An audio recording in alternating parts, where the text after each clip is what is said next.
सर्व लोकांना एवढंच सांगायचंय की जी घटना झाली नाही, जे दादांना झालं नाही आपल्या सर्वांना वाटतं तसं नसून ही घटना झाली आहे। आणि आज दादा आपल्यामध्ये नसले तरी सुद्धा विचाराने ते आपल्या सर्वांबरोबर आहे। ते हे एक प्रेझेंटेशन इथं मी तुमच्या सर्वांसाठी केलेलं आहे। या प्रेझेंटेशन मध्ये मी स्वतः, माझी टीम, मित्र, ज्यांच्या कोणाकडे पर्यंत मी पोहोचू शकलो त्यांच्याकडनं जी माहिती आम्हाला मिळाली ती माहिती या प्रेझेंटेशनच्या माध्यमातून आपल्या सर्वांपर्यंत आणण्याचा प्रामाणिकपणे प्रयत्न केलेला आहे। काही लोक म्हणतील की कुठून आणली, कशी आणली, ही आम्ही आणली। अजितदादांच्या प्रेमापोटी ही माहिती आम्ही गोळा केलेली आहे। मी सरकारमध्ये नाही, आम्ही सरकारमध्ये नसलो तरी जे काही जमलं, कारण की शेवटी दादा असतील, साहेब असतील, आम्हा सर्वांना एवढंच सांगितलेलं आहे की प्रयत्न करत राहावा। आणि तो प्रयत्न या प्रेझेंटेशनच्या माध्यमातून हाच केलेला आहे की खरं काय घडलं याची माहिती लोकांना पाहिजे, आम्हाला माहिती पाहिजे, म्हणून हा प्रामाणिक असा प्रयत्न तिथे केलेला आहे। माझ्यासारख्या छोट्याशा कार्यकर्त्याला जर एवढं जमत असेल तर मला असं वाटतं की जर सगळ्या रिसर्च एजन्सी, इन्व्हेस्टिगेशन एजन्सीज जर सरकारने नाही तर सरकारमध्ये असलेल्या लोकांनी जर लावल्या तर लवकरात लवकर आपल्याला या बाबतीतलं रहस्य त्या ठिकाणी कळू शकतं। सुरुवात करत असताना आता दादाचा मुंबई ते बारामतीचा विमान प्रवास थोडक्यात दिलेला आहे। 210 किलोमीटर विमानाचं अंतर त्यांना तिथं कव्हर करायचं होतं। 27 मिनिटं त्यांना त्या ठिकाणी लागणार होते। आणि विमान कुठलं होतं तर VSR ही एक कंपनी ऑपरेटर त्यांचं त्या ठिकाणी ते होतं। लेअरजेट नावाचा एक ब्रँड आहे, बंबार्डियर नावाची एक कंपनी आहे कॅनडाची, पण हे विमान हे अमेरिकेमध्ये त्या ठिकाणी बनलं आहे। पुढे आता याबद्दल विमानाबद्दल बोलायचं झालं, बंबार्डियर एरोस्पेस 2010 ला हे विमान बनलेलं आहे। लेअरजेट 45 हे विमानाचा टाईप आहे। खूप फास्ट विमान असतं, 51,000 फूट उंचीवर हे विमान त्या ठिकाणी ट्रॅव्हल करतं। बाकीचे जर विमानं आपण बघितली ज्याच्यामध्ये कुठलीही असू दे तर ते विमानं हे 41,000च्या आसपास त्या ठिकाणी असतात। आता हे विमान लेअरजेट 45 असं त्या ठिकाणी दिसतं। त्याचे इंटरनल पार्ट्स हे मी तुम्हाला इथं दाखवले।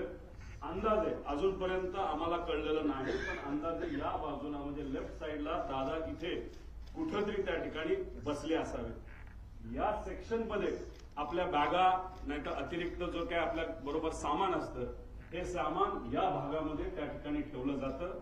इथं पेट्रोल म्हणजे ह्या पेट्रोलच्या टाक्या आहेत असं आपल्याला समजायला काय हरकत नाही। बाकी डिटेल जर कोणाला पाहिजे असतं तर हे डिटेल मध्ये इथं दिलेलं आहे।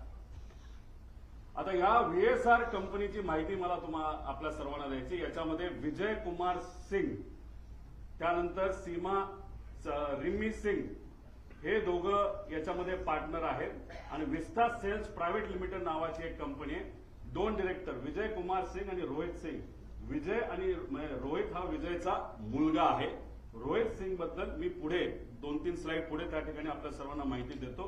याच्यामध्ये जर बघितलं तर हे 3 शेअर होल्डर इथं दिसतात, पण या खोलामध्ये जर गेलो विस्टा सेल्स प्रायव्हेट लिमिटेड मध्ये 27 वेगवेगळे शेअर होल्डर आहेत। ह्याच्यात जर खूप खोलात आपण गेलो तर कोणाची कंपनी आहे, कोण तिथं शेअर होल्डर आहे, विमान कोणाचे हे तिथं आपल्या सर्वांना कळेल, पण याच्या खोलामध्ये तिथं आम्ही जात नाही। त्या पद्धतीची माहिती आमच्यापर्यंत आहे, पण अजून खोलात जाऊन जर उद्या जाऊन लागलं तर ती माहिती आपल्या सर्वांना आम्ही देऊ शकतो।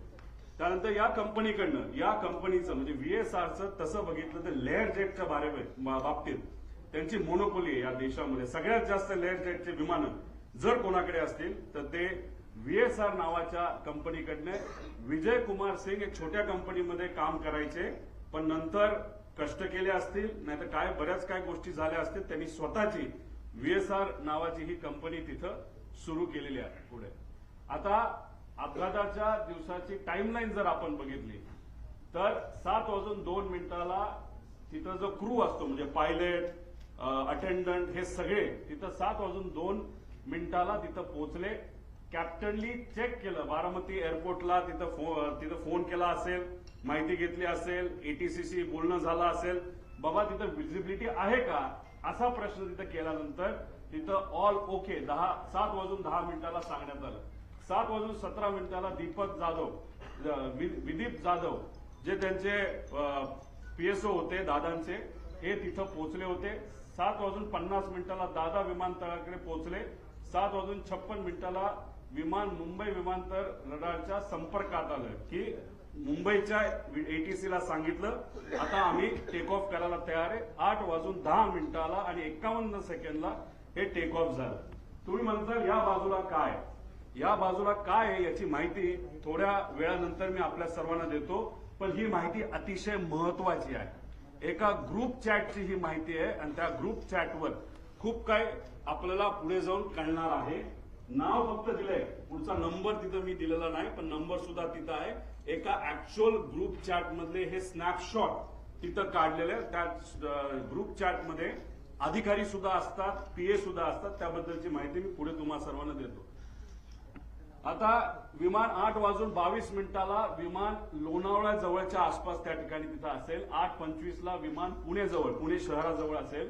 8:30 विमान यवत हे जे गाव आहे त्याच्या आसपास असेल. 8:32 सुपे म्हणून गाव, सुपे जळगाव गाव हे बारामतीमध्ये आहे, तिथं असेल. 8:43 ते 8:45 दरम्यान दुर्दैवी घटना, खरंच जी घटना अतिशय आपल्या डोळ्यांमध्ये पाणी आणते ती घटना या टाइमच्या वेळेस त्या ठिकाणी घडली. 9 वाजता दादा गंभीर जखमी आहेत.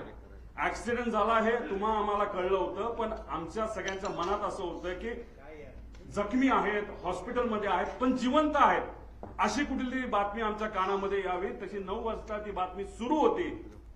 पण 9:45 पहिली बातमी आली ती म्हणजे दादांच्या निधनाची, जी ऐकल्यानंतर अक्षरशः मन पण सुन्न झालं, डोकं सुद्धा सुन्न त्या ठिकाणी झालं.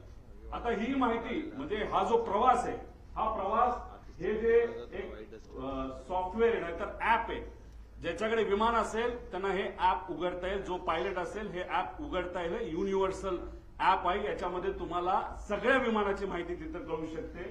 त्याच्यात जर आपण गेला तर ह्याच्यामध्ये किती वर्षापूर्वीचं विमान होतं तर 16 वर्षापूर्वीचं, ही सगळी माहिती असते.